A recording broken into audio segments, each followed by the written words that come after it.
Oi, pessoal, boa noite. Estamos aqui entrando na live mais uma vez. Hoje a live vai ser com o Marcelo Hargreaves. A gente estava estava tentando conectar aqui, até peço desculpas, porque a nossa conexão com a Bianca estava falhando. E deixa eu dar um aqui para o Marcelo entrar aqui,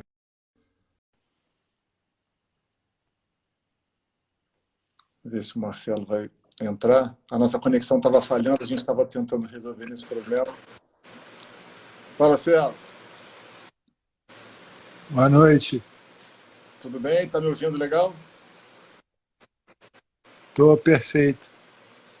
Cara, te peço desculpa aí pelo atraso e a todos também, a galera que for entrando aí. Eu estava tentando conectar com a Bianca aqui, porque a gente normalmente se conecta antes para depois conectar. Mas estava dando algum problema aqui, a gente não conseguiu. Ficamos aqui uns 10 minutos tentando, então eu vou entrar aqui e a gente faz nós dois. Sem problemas. E aí, tudo certo? Como é que tá aí durante a quarentena? Tudo bem, né? Um pouco do desafio de todo mundo, né? Permanecer tranquilo, permanecer com a cabeça no lugar e se manter produtivo, né? Com esse Pois é, desafio de não sair de casa. exatamente, com filhos e crianças ao mesmo tempo, né? Ah, nem fala, cara. Ó, a Bibi tá aqui, a Bianca entrou aqui, deu um alô aí, também está participando por aqui. Bia, se quiser participar aí também comentando, fazendo perguntas, e todos também à vontade, por favor. Celo, a gente tem feito algumas lives com convidados, sempre no tema esporte, falando sobre os atletas, sobre oportunidades, e principalmente agora com esse cenário de quarentena, enfim, o que, que vai acontecer. Mas antes da gente entrar, vale você se apresentar um pouquinho, enfim, falar um pouquinho de você. A história é longa, mas resumidamente, fala um pouquinho da tua jornada. É. Enfim, obrigado a oportunidade, Ali. Enfim, acho que eu trabalhei, comecei há muito tempo atrás, primeiramente como jogador desde criança, né? Então, Eu que assim, agradeço, e nós que agradecemos, antes de mais nada também, Céu. que isso. Enfim, acho que é só para retomar lá o começo, eu Claro. comecei no esporte como atleta, desde muito, nem me lembro dessa época da minha vida, assim, comecei com menos de 10 anos. Então eu nunca achei muito, nunca vi muita opção daquilo que eu queria fazer. Óbvio, diversas áreas de interesse, mas somente ali uma coisa na cabeça, seja como atleta, seja no meu pós-carreira de atleta, era a área que eu gostaria de me dedicar, era a área que eu gostaria de permanecer. Então, tudo aquilo que eu fiz na vida foi programado para isso, tanto na parte de treinamento esportivo quanto na parte de formação acadêmica. Uhum. E a transição da vida de atleta para gestor foi um pouco mais rápida e tranquila do que eu imaginava. Eu acho que a gente viveu aqui no Brasil uma, uma janela de oportunidade muito grande para quem tivesse pronto, para quem tivesse preparado, que foi aquele cometa Uhum. que passou por aqui, né, com Copa do Mundo, Pan-Americano, Jogos Militares, Copa do Mundo, Olimpíada, enfim, os grandes Marcelo, eventos do só um mundo tiveram ponto. aqui. Só contando um pouquinho, atleta de vôlei, né? Você foi atleta de vôlei, porque aqui tem uma galera do time legado, só para situar um pouquinho. Carreira Isso, internacional.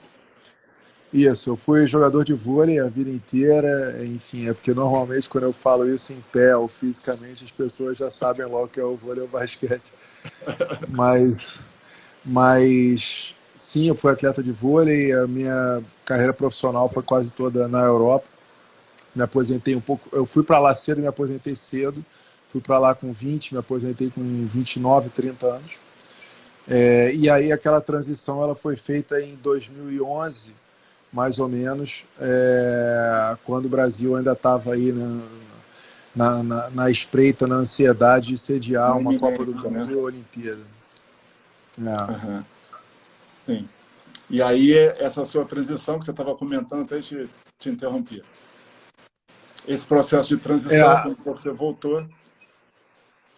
Pois é, aí, enfim, era uma profusão de oportunidades aqui, enfim, e aí essa transição ela aconteceu muito em função do momento do Rio de Janeiro, da demanda que havia no Rio de Janeiro, como, né, no momento era futura sede do final de Copa do Mundo, final de Olimpíada. Eu era empreendedor, eu vendia, eu planejava e vendia, formatava e vendia projetos, e aí num desses esforços acabei sendo convidado para empreender um desses projetos internamente na Ambev. Foi o que eu fiz ao longo de 2 anos. E aí, por uma contingência do destino, o projeto ele acabou ficando muito linkado a entretenimento, marketing e entretenimento dentro de arenas. Na época, o Rio de Janeiro tinha 3 clubes de futebol que disputavam a Libertadores, né? E o Engenhão ele substituía funcionalmente o Maracanã, né? Era o Engenhão, só para botar a sua perspectiva, foi a primeira grande arena ali do Brasil, né? Uma arena um pouco mais moderna.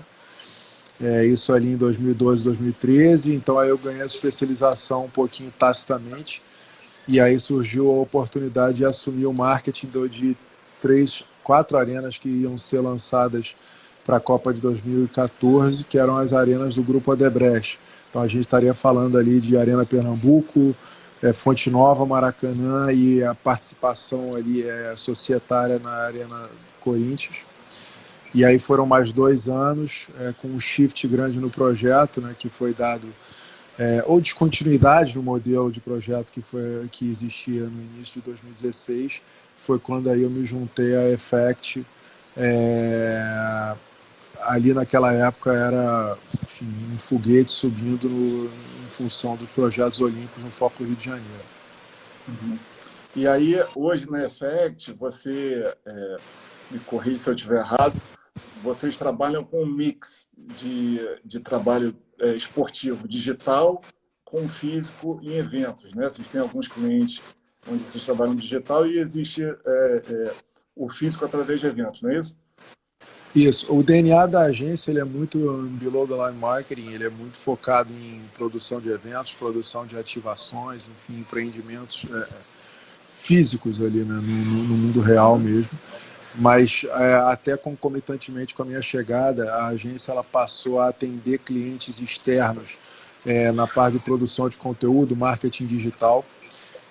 Antes ela só atendia os projetos internos mesmo nesse sentido. A gente começou com um grande cliente, que é a NFL, um cliente que a gente representa no Brasil até de uma maneira 360. Já tem 5 anos, pessoalmente eu acabo empreendendo ali esse trabalho. E a partir dali a gente acumulou um portfólio bacana também no digital.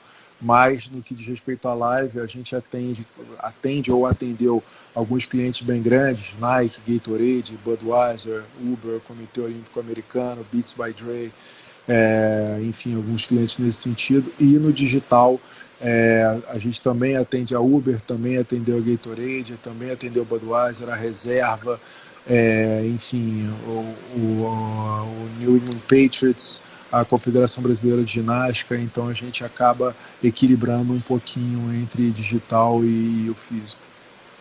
É um leque grande de clientes e de serviços também, né, Celo? Agora, sim. E a gente falando, né, desse momento atual, como é que vocês estão estrategicamente pensando, e assim, já para a gente entrar no tema da live também, sobre o que esse momento, né, e as futuras mudanças de comportamento que já estão começando agora, o que isso impacta no negócio, né, e no esporte em si, com as aglomerações, com o público, com os eventos. Como é que vocês começam a pensar nesse novo movimento, se é que vocês acham que de fato vai impactar a ponto de mudar um pouco? Cara, acho que a transição que eu esperava, ou que eu via no esporte, ela acabou se acelerando um pouquinho em algumas frentes, né? Você já via uma transição muito mais clara ali para o digital, para a parte de distribuição de conteúdo, né? Enfim, como esse conteúdo chegava a gente, formatos um pouco mais leves e eficientes, era aquilo que a gente já via acontecendo a passos até acelerados, mas nada parecido com o que a gente está vendo agora. Mas se você observar e definir o esporte como um negócio do ramo de mídia e entretenimento, a gente acaba entendendo que continua a produção de conteúdo, ela sempre vai continuar, e o esporte ao vivo é a maior ferramenta possível de produção de conteúdo. Enfim, é a última fronteira no que diz respeito à imprevisibilidade, enfim, fator surpresa e interesse do fã, por assim dizer. Mas definitivamente o lado de entretenimento físico, de presença, de envolvimento pessoal, do lúdico, como participante do esporte ou como fã on-site do esporte, é algo que está totalmente on-hold. E a gente acaba aprendendo dia a dia e replanejando o dia a dia.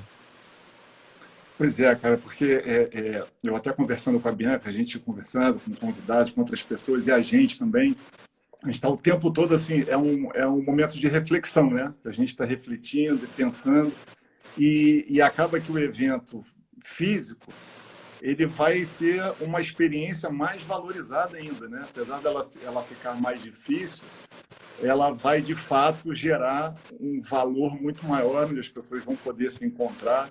Enfim, a gente fica aqui questionando e pensando, né? Bianca está até falando aqui, está perguntando, com essa crise, de que forma o conteúdo vem sendo impactado? Ou seja, a gente está falando do físico, que pode ser que impacte no físico, mas está impactando também no conteúdo digital, porque as duas acabam sendo talvez impactadas negativamente ou positivamente, mas geram um valor a mais no digital e ganham também uma experiência maior no físico, né? Eu acho que não há dúvida nenhuma que a abstinência de experiências esportivas, seja como espectador ou seja como participante, ela vai gerar uma demanda reprimida uma vez que a vida voltar ao normal. Acho que a grande questão é entender qual é esse prazo, qual é a régua de volta ao normal para isso tudo, né? Grande parte o esporte como uma manifestação de lazer, de integração, enfim, de entretenimento das pessoas é algo muito natural, está muito incrustado dentro do DNA. Né? A gente não precisa muito se perguntar se essa natureza ela vai voltar, porque sim, obviamente ela vai voltar, ela sempre está presente. A grande questão é que a gente está vivendo um momento em que aglomerações de pessoas, eles estão... A grande medida política é você acabar impedindo essa aglomeração. Medida de saúde é você impedir essas aglomerações. Então, quando a gente observa uma régua e o que deve vir para frente hoje, é a percepção geral, é de que essa retomada ela será gradual, né? Grandes eventos com grandes públicos devem voltar a acontecer num prazo um pouco mais longo do que eventos, do que um dia a dia de trabalho, pequenas reuniões.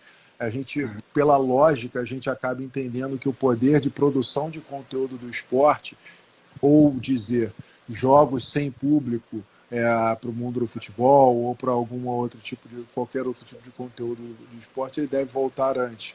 Né? Então, acredito que em breve a gente deva ver essas manifestações, assim como uma empresa retoma o seu trabalho, uma equipe retoma os seus treinamentos.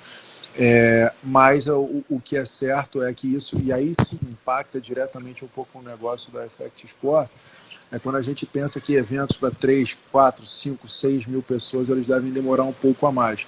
E aí quando você parte para ir num corte transversal, a gente fala muitas vezes de eventos de espectadores e eventos de participantes, no nosso caso são mais eventos de participantes, eles são sempre outdoor.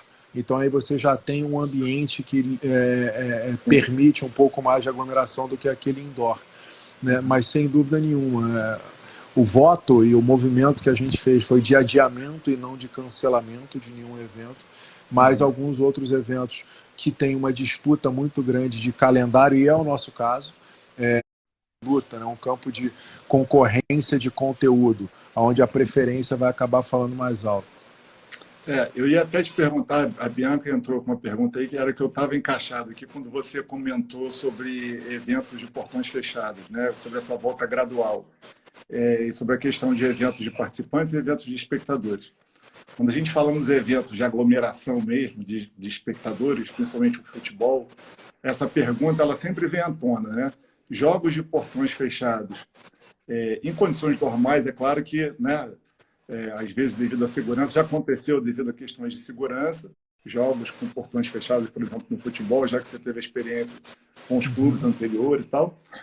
Ou você acha que, enfim, jogos com portões fechados matam por completo o produto? Acho que de maneira nenhuma, né? Mais uma vez, assim, se a gente retomar a parte do fundamento, se a gente retomar o DNA da coisa, o esporte ele é um negócio de mídia e entretenimento, ou seja, o conteúdo ele acontece de qualquer maneira. É óbvio que perde charme, é óbvio que perde interação, é óbvio que perde emoção com a ausência de público presente. Mas o negócio ele é claramente focado 100% no fã. Então o fã ele continua ávido por conteúdo.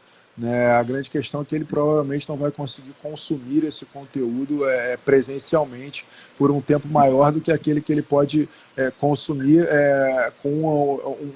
através de algum canal, né? Através de alguma mídia, seja ela digital, seja ela mídia mais tradicional, imprensa ou televisão ou rádio, o que seja. Então, acho que a retomada do conteúdo, a retomada do talkability que o esporte dá, ela já vai ser um ganho, sim. Até porque essa compreensão de como isso vai acontecer para a massa presente, ela não vai ser de um dia para o outro. Muitas pessoas falam sobre uma não retomada direta, sobre uma retomada gradativa, sobre a possibilidade de segundas ondas de contaminação, enfim, da influência cultural no que vai acontecer, na influência local. É muito provável que a gente veja quadros em qual alguma região do planeta você já possa, o isolamento tenha desempenhado um papel diferente, então você pode ver públicos abertos e em outros lugares ainda não.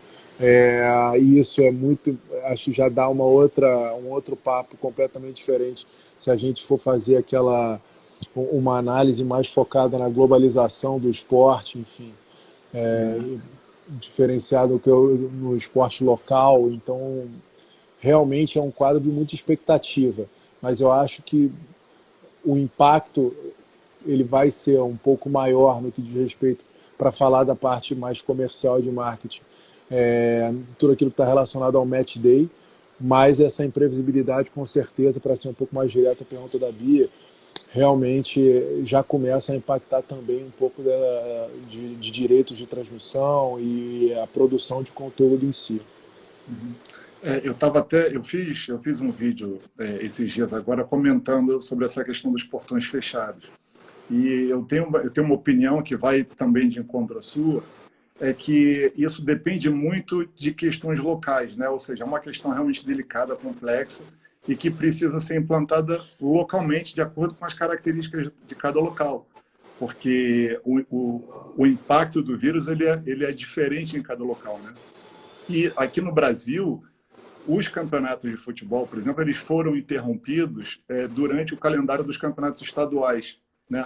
Então, isso pode ser, a meu ver, até um fator positivo na retomada, aproveitando ainda o final dos campeonatos estaduais, porque são jogos, principalmente entre equipes de menor orçamento, são jogos naturalmente que têm um apelo menor de público.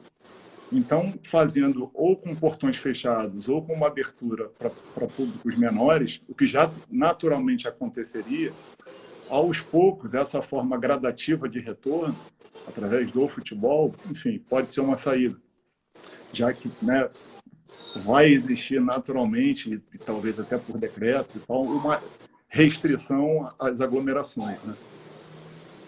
Assim, o que eu tenho observado, o grande ponto de interrogação, ou até uma aposta, por assim dizer, que me surge no que diz respeito a público, pegando um pouquinho do seu gancho, né? Era uma época de campeonatos locais, e se você for ver as medidas sanitárias tomadas, elas também são locais, elas são municipalizadas.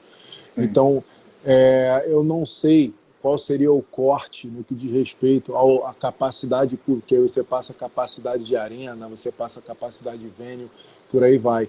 Mas eu acredito muito também que em algum momento o que a gente vai acabar enfrentando é uma restrição a torcidas visitantes, porque as torcidas visitantes que fazem esse movimento de deslocamento ou de migração, muitas vezes intermunicipal, e os municípios eles acabam apresentando performances diferentes no que diz respeito à contenção da epidemia, né? Isso pode ser visto. Isso se veria claramente, por exemplo, em umas disputas continentais, como o caso de uma Champions League ou uma Libertadores, mas você também acaba percebendo isso de região para região, ainda mais num país continental igual ao Brasil. E, Celo, é um desafio muito grande no esporte, esse momento, né, que eu acho que assim, é único ou aconteceram muito poucas vezes, de um período muito grande ficar sem competições esportivas, né? E principalmente hoje, onde você tem o digital, onde normalmente se comunica, principalmente o conteúdo das competições, dos jogos ou da rotina de treinos. Como é que você está vendo hoje os clubes e principalmente quais são os desafios ou quais são as novidades que o mercado digital apresenta no momento onde a fonte que o digital normalmente usa está parada, né? Ou seja, não tem essa fonte. Que outras fontes o digital pode aproveitar para substituir essas competições hoje que estão interrompidas, né? Na realidade, assim, muito do movimento que se observava, né, no conteúdo esportivo, no conteúdo sport-related, com relação à produção esportiva mesmo, qual é o caldo que o esporte dá. A gente via algumas plataformas adentrando, procurando sair um pouquinho daquilo que eram as transmissões ao vivo. A transmissão ao vivo, o conteúdo ao vivo, ele sempre vai ser o prime time da coisa, ele sempre vai ser o filé mignon. Não tem o menor mistério. Mas a gente via muito esforço e uma performance muito boa, principalmente em conteúdos mais curtos, um pouco mais leves, no digital, de conteúdos relacionados a backstage, conteúdo relacionado à preparação, conteúdo relacionado à intimidade, vida pessoal dos atletas, enfim. Então isso é aquilo que você tem visto. A gente está vivendo aqui, a gente está produzindo um formato que deve permanecer num nível de consagração alto mesmo depois, que é esse formato da live. E você comparar, por exemplo, entender o esporte como concorrente, muitas vezes, de outras artes, de música, enfim, a gente vê hoje formatos de live, show de live. E aí um questionamento quase que pessoal, né? Um cara que muitas vezes recebia uma produção, se deslocava, ia para outro continente, montavam um circo do show, hoje o cara faz uma live na casa dele, na piscina da casa dele, uma marca interage com o product placement ali, é um negócio que o gasto é praticamente o cachê do cara, e o gasto de produção é quase nenhuma. No esporte, você acaba tendo uma certa dificuldade por causa da infraestrutura requerida para a prática do esporte, ou, no caso de esportes coletivos, principalmente por causa da necessidade de integração de pessoas. Então, acredito muito que o reaquecimento de grandes eventos, como a gente tem visto a própria mídia tradicional fazer, né, recuperando jogos históricos, ou você está vendo, durante essas 2 semanas, a gente está vendo o lançamento lá, né, do Last Dance, que é a série lá da temporada 97-98, se não me engano, do Bulls. Você acaba tendo um impacto positivo, e o fator gerador de conteúdo é sempre o esporte, mas ainda assim essa abstinência de conteúdo ao vivo, daquilo que é inédito e imprevisível, sempre vai continuar. E, Celo, aí falando sobre as oportunidades, eu quero te falar, assim, segundo, falando dos atletas, das oportunidades que isso gera também para os atletas, essas mudanças, mas primeiro sobre os patrocinadores, né? Tudo isso eu estou falando sobre as lives e sobre como isso muda as contrapartidas e as exibições e tal, e a participação dos patrocinadores no business.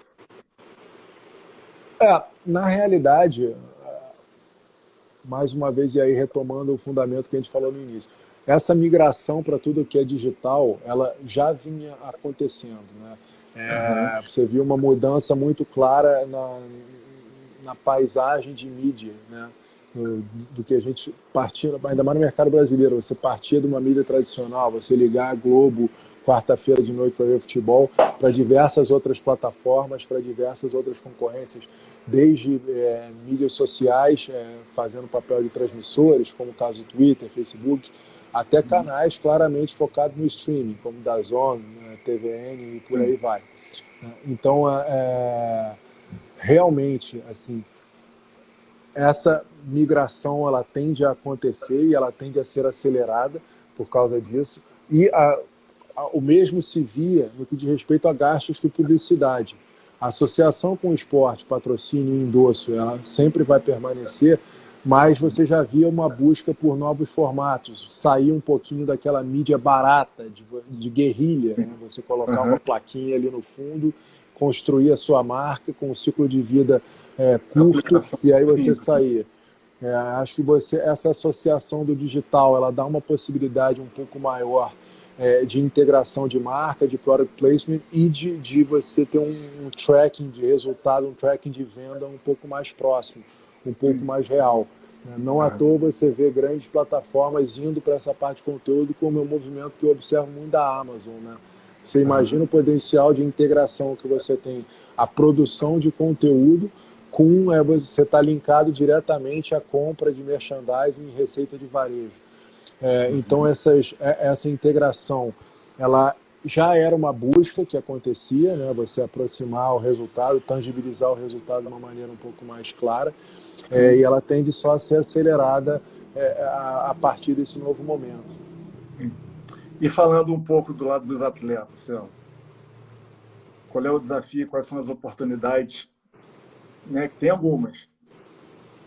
Como é que você acha que deve ser o posicionamento, enfim, digitalmente, ou como assim, ele se percebendo como marca, né? Assim, nós, como ex-atletas, como é que você percebe normalmente esse processo, que esse mesmo processo do atleta como marca, né, que já vem acontecendo, tal qual com os patrocinadores e com essa métrica, como a gente falou agora dos patrocínios, como é que você acha que isso se aplica também aos atletas como marca, como mídia, né, como a Bianca está falando?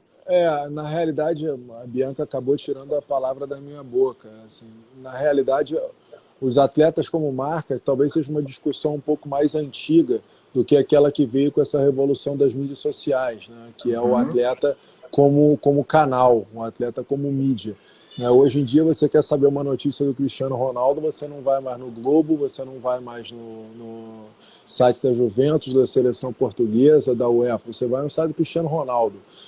Então, não à toa você entra lá e ele tem mais seguidores no Instagram, para falar só de uma plataforma, do que todo o ecossistema no qual ele está envolvido. Exato. Então, eu acredito numa aceleração maior dessa visão do atleta como mídia do que dele como marca, né? A discussão de marca ela já é até um pouco mais antiga e acredito que até consolidada, né? Mas aquilo que eu não vejo só essa necessidade de revolução ou de replanejamento no caso do atleta, mas do ecossistema como um todo, né? Dos parceiros de mídia, a gente acabou de falar, dos patrocinadores, a gente acabou de falar, dos promotores de eventos, e aí hoje talvez eu me encaixe um pouco mais nisso, né? Porque da mesma maneira, até pela questão, pela uma visão jurídica da coisa, o direito de imagem, o direito de arena, ele sempre vai ser do atleta. O que acontecia era que os clubes eles são os tomadores de risco, eles são os garantidores da receita do atleta. Não tem muito mistério. Se a gente for olhar na ponta do lápis, acaba sendo isso. Então é um envolvimento geral na construção de uma nova paisagem, que certamente vai vir a partir desse tipping point que a gente está vivendo.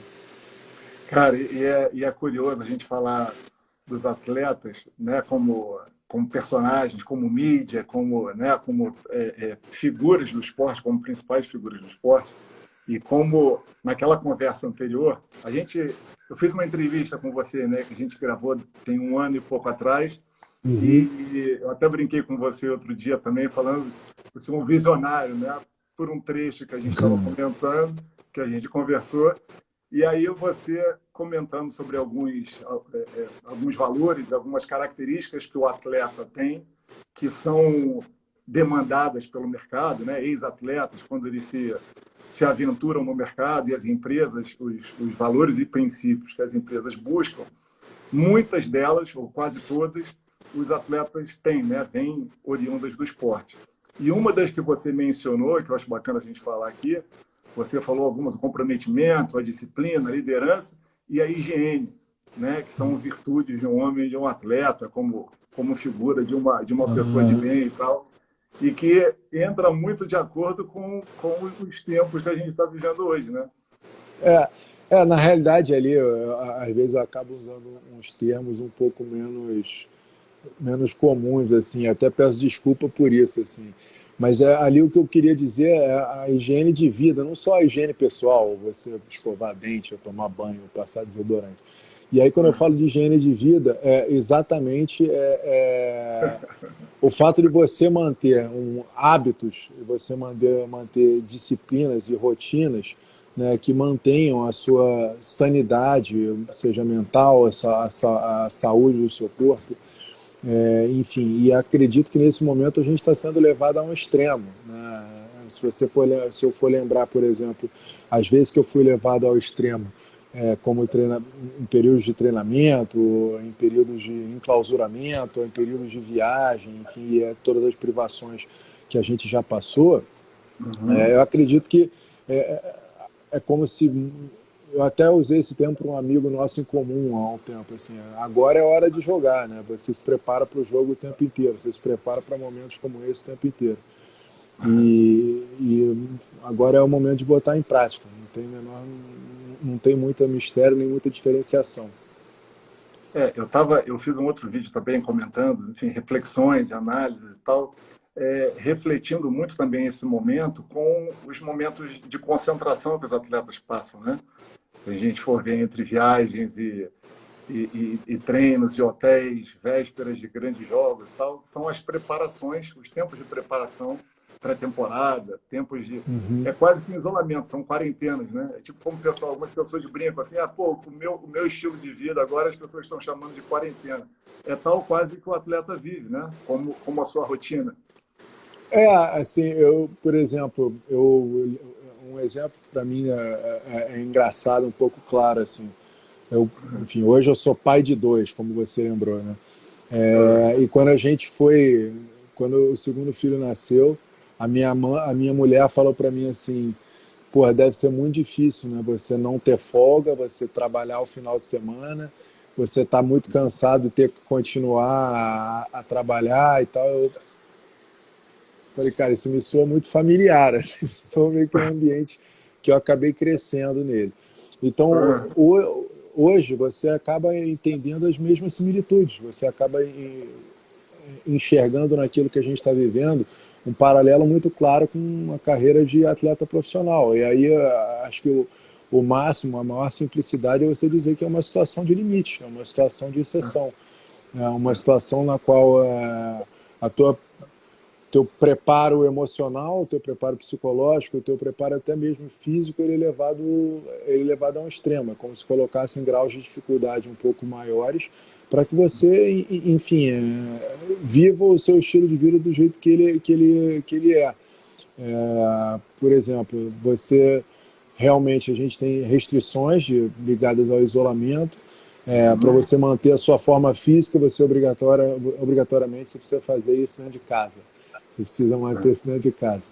E a rotina do enclausuramento que você vive, por exemplo, num período de isolamento ou quando você tem um déficit de estrutura para treinamento e que isso acaba acontecendo quando você sai de um lugar para o outro.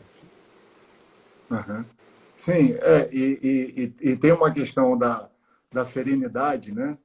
Que as pessoas estão se desafiando também nesse período de, né, ficar em casa. Tal. É difícil, né, para a maioria das pessoas.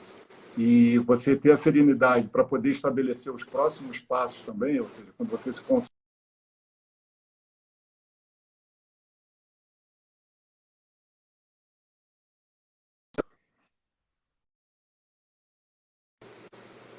E assim, antevendo alguns momentos, imaginando o que vai acontecer no jogo, né, que são os próximos passos, o que vai acontecer naquele momento na frente, para você estar sereno para as tomadas de decisão que você precisa tomar daqui a pouco, né? Que é o que vai acontecer agora também. Assim, para mim, mais uma vez, quando a gente falou aqui de conteúdo esportivo, a gente falou muito de imprevisibilidade, né? Eu acho que é isso que atrai realmente a audiência, é isso que atrai as pessoas. E na realidade hoje, e aí muito na minha esfera particular, o que mais me incomoda, o que mais chama a minha atenção é a imprevisibilidade, é você não saber o que vai ser. Eu me sinto diariamente dirigindo um carro com uma neblina cerrada, sem uma visibilidade de 1 metro para frente. Então, acho que essa aceitação de imprevisibilidade e impermanência das condições que a gente... Então, é o que constitui a base do que hoje chamam de coaching ou mindset esportivo, enfim, e procuram fazer essa transposição, né, daquilo que você acaba aprendendo. Não à toa você tem atletas ou ex-atletas falando e dando palestra para times, enfim, sobre gestão e condições in extremis. Sempre foi assim e eu acredito que sempre vai continuar. Com desafios um pouco diferentes, mas a similitude, tanto, mais uma vez, mental e psicológica, é muito grande. A Bianca até comentou agora, o mundo VUCA. A gente fez algumas lives anteriores aqui falando sobre isso. Esse é um termo já antigo, na verdade, que as pessoas estão retomando agora. São essas quatro letras, né? As quatro iniciais que as pessoas estão esperando da nova normalidade do mercado, né? Que passa a ser volátil, é o V de volátil, o inglês de incerteza, o C de complexo e o A de ambíguo. Ou seja, é um mercado completamente incerto, essa incerteza que você comentou, né? De como, de que características e que habilidades o mercado vai demandar das pessoas. E é uma incerteza e uma certa angústia também, né? Para saber se você vai estar preparado para entregar. Porque, ao mesmo tempo, fica todo mundo naquela quase que obrigação, assim, pô, já que eu estou parado, eu preciso fazer um curso, eu preciso aprender alguma coisa nova, e, ao mesmo tempo, já é tanta coisa para fazer da normalidade, né? Porque as pessoas estão tendo que continuar trabalhando, estão tendo que lidar com as crianças em casa, estão tendo que lidar com atividades que elas não estavam acostumadas, e tudo isso junto, mais angústia, mais incerteza, né? Então é uma bomba, realmente.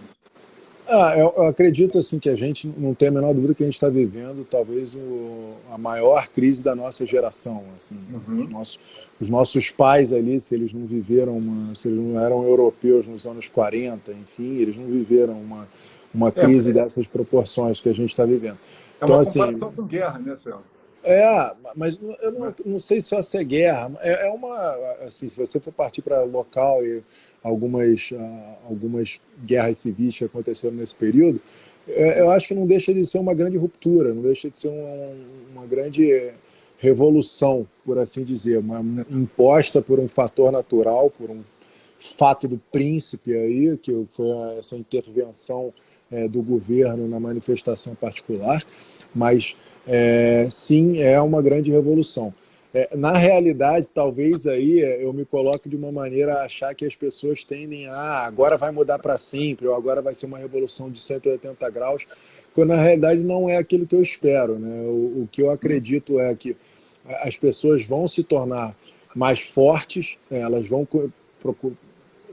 conhecer novas áreas e desenvolver novas habilidades, porque isso é uma imposição natural que vem agora, mas eu não acredito numa ruptura completa dos hábitos, das preferências, enfim.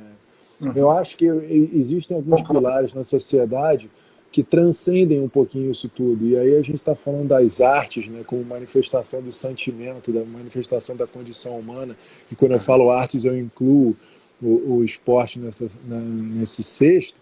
Eu acho que eles tendem a permanecer e guardar até um pouco daquilo que a gente pode chamar de tradição, né, de manifestação cultural mesmo.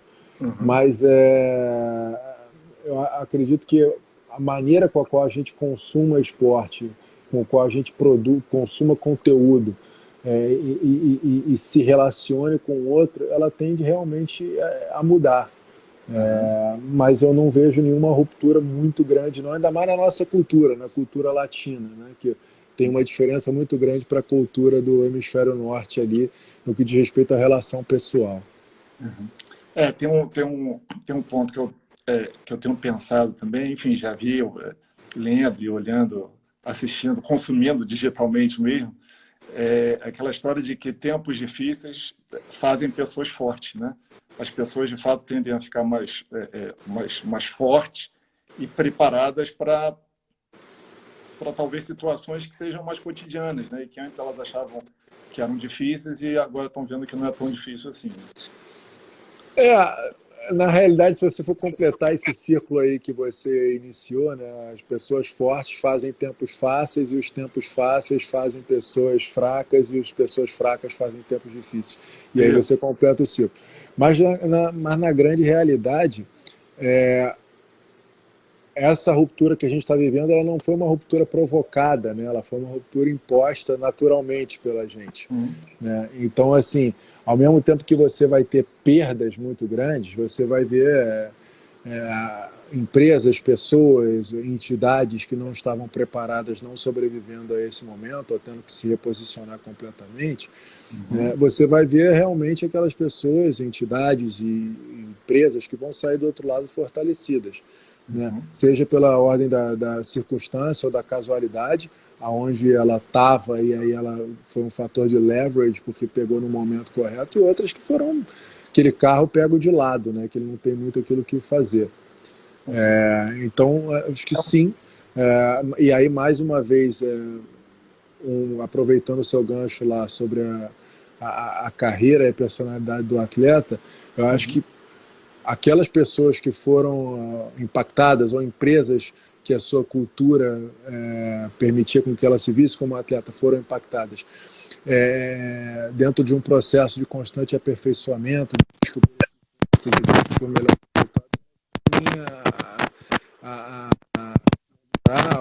ou sair mais do processo todo. E até falando...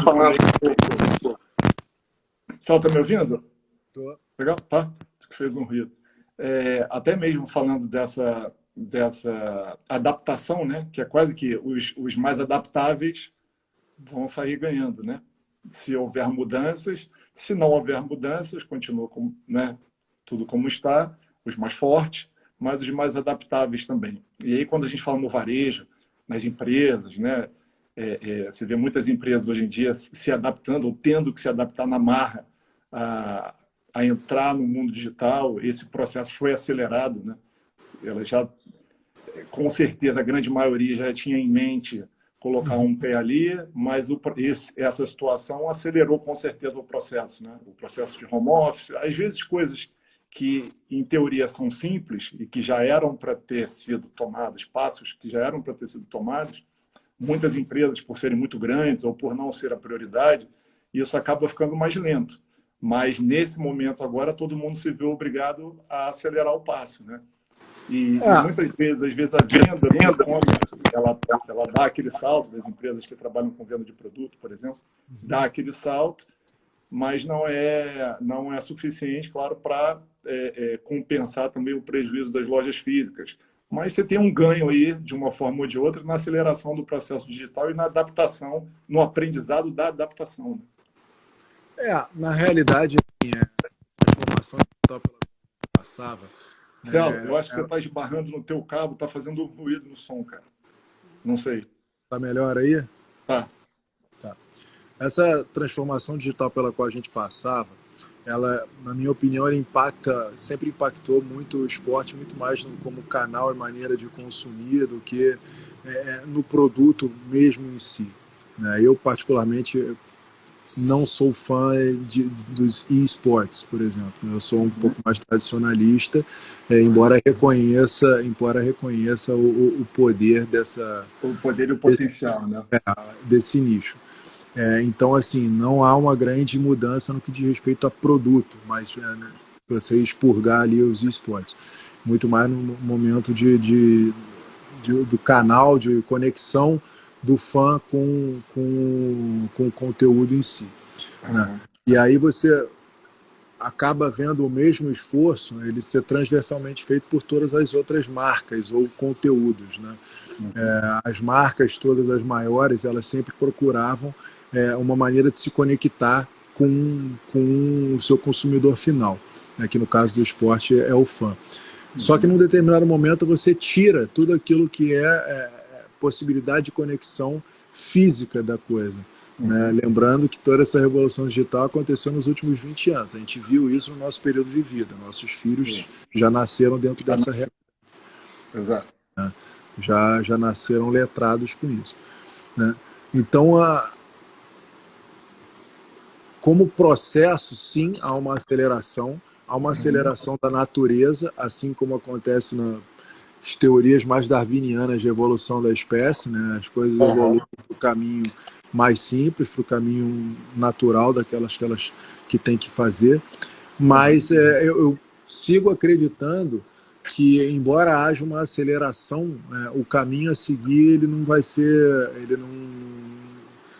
não vai vir uma grande revolução ou uma grande quebra, não. Eu acho que é uma aceleração no mesmo sentido e direção que as coisas já estavam indo. Entendi, que era um caminho natural, né? Que já estava acontecendo anyway. Acho que, mais uma vez, assim, marcas e o ecossistema, não só marcas, mas o ecossistema como um todo, e a gente falou por atletas, a gente falou de organização de torneios, a gente falou de mídias em si mesmo, elas já seguiam um pouquinho esse caminho, muito mais pela possibilidade, né, de interlocução de duas frentes, né, de ida e volta, né, de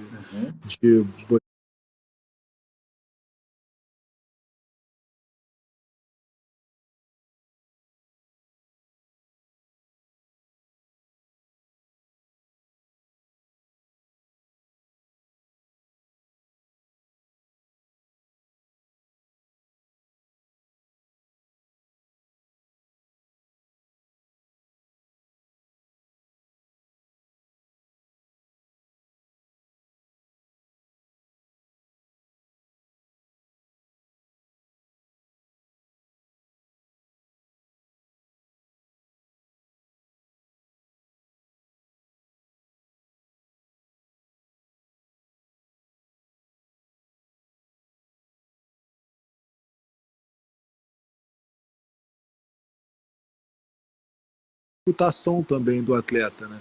Acho que uma grande revolução que quando a gente falou muito de digital aqui, a gente falou muito de mídias sociais, desses novos parâmetros aí, mas eu acho que o que aconteceu, algo que eu não vivi no meu período de formação de atleta, que hoje é um problema que o atleta novo tem que estar Considerar, né?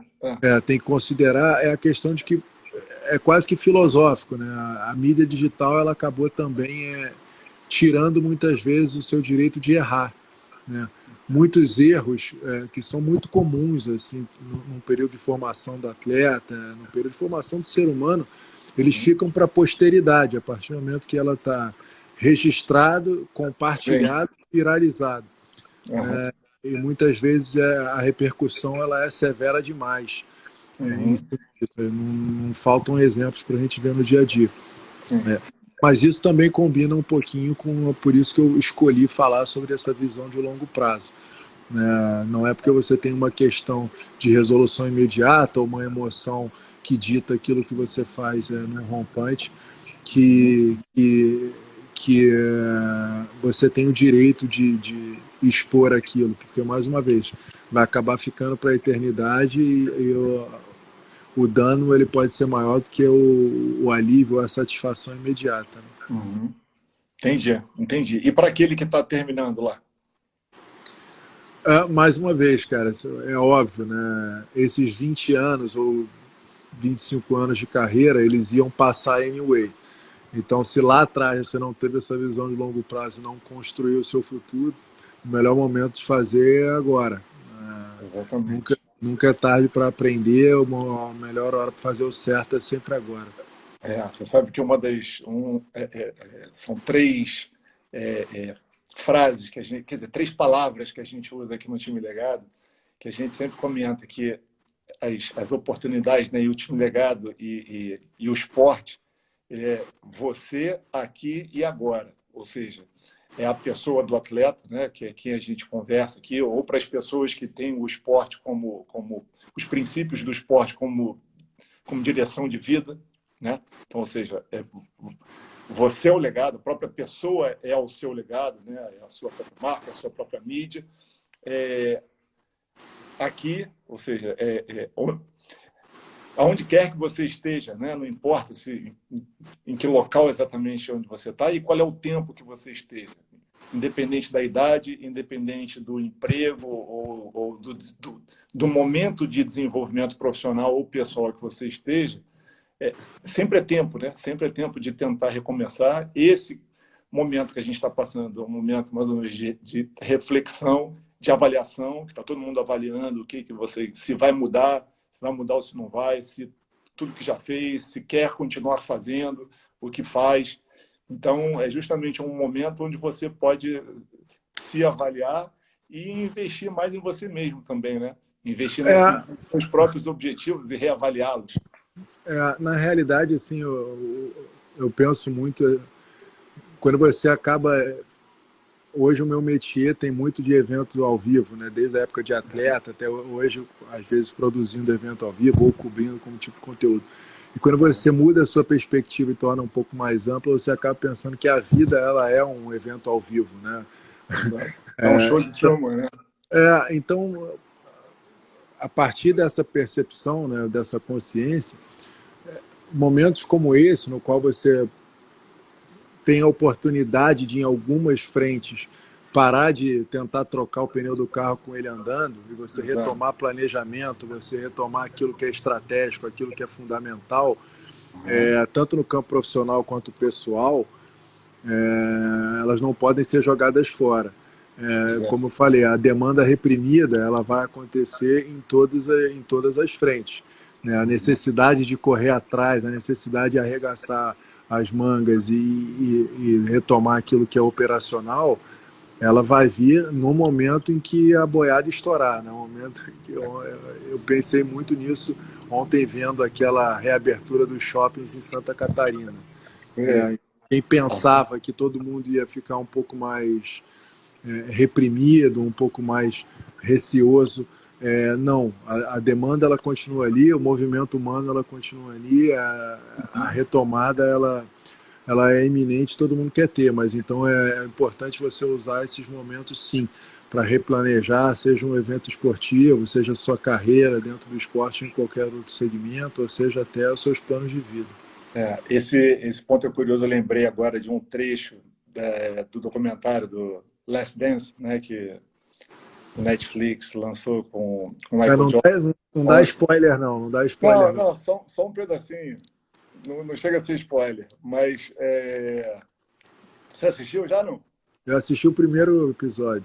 Eu acho que é do primeiro, se não me engano, onde o próprio Jordan, um período que ele se machuca e tal, e aí ele tem lá, né, alguns conflitos com a direção do Chicago, e o pessoal restringe a volta dele a alguns minutos de jogo, de participação nos jogos.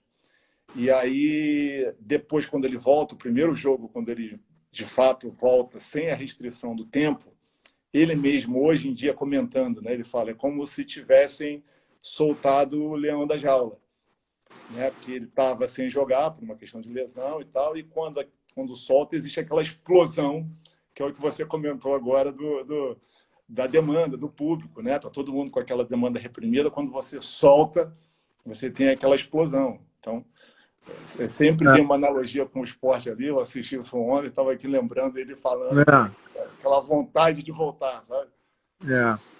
A demanda reprimida, cara, eu não tenho a menor dúvida de que ela vai ser explosiva no momento que isso acabar, assim, acho que e aí acho que mais uma vez os promotores ou os right holders ou os donos do conteúdo, eu acho que vai caber a eles quase que um dever quase que social mesmo, de tornar esse tipo de conteúdo mais acessível, porque concomitantemente com isso a gente vai ter um momento em que por um efeito cascata econômico, a capacidade de compra no varejo ela vai cair muito, né?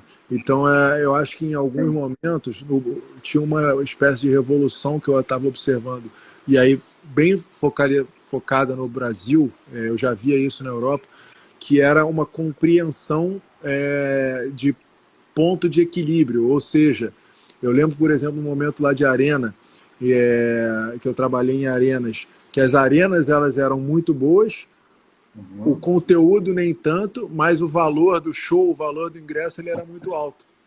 Então, hoje, por exemplo, quando você vai ver um jogo do Flamengo, o valor do ingresso ele continua alto, mas a compreensão é de que o conteúdo ele é bom. Então, assim, mesmo que entendia que estava justo. Então, muito embora a compreensão é de que era justo antes e as pessoas se espremiam para pagar dentro do seu próprio orçamento, hoje não há mais essa capacidade, muitas vezes, de pagar. Embora seja justo, as pessoas não conseguem realmente mais consumir. Então, acho que essa percepção da pessoa que propõe e oferece o conteúdo para o fã na volta, ela vai ter que acontecer. É o esforço que eu, como gestor, estou procurando fazer dentro daqueles eventos que a gente entrega, mas eu acho que é uma questão transversal e universal para o mundo inteiro. Cialu, a gente está batendo já 1 hora, cara. É melhor a gente interromper, que faltam 2 minutos, entrou numa contagem regressiva aqui para mim. Mas, assim, cara, você já está super convidado a voltar, porque a gente tem que continuar esse papo, tem coisa ainda para a gente falar aqui, cara. A gente pode combinar semana que vem ou na próxima, se você topar. Só se avisar aí, eu marco 1 hora aqui com os meus filhos, no dia que eu tiver uma ajuda eu apareço. Tem que marcar com todos, né? Agenda de todos. Pois é, cara, tem que aceitar aqui. Aqui eu faço igual. Aqui é a mesma coisa, faço a mesma coisa. Então, Valeu. Obrigadão, cara. Foi show Valeu. de bola. Obrigado, já cara. está super convidado, a gente combina para a próxima. Falou, um forte abraço ali, um forte abraço a todo mundo, obrigado. Eu mando um beijo para todos aí. Para a Nath. Valeu, cara. Abraço. Valeu, Salô. Abração. Tchau.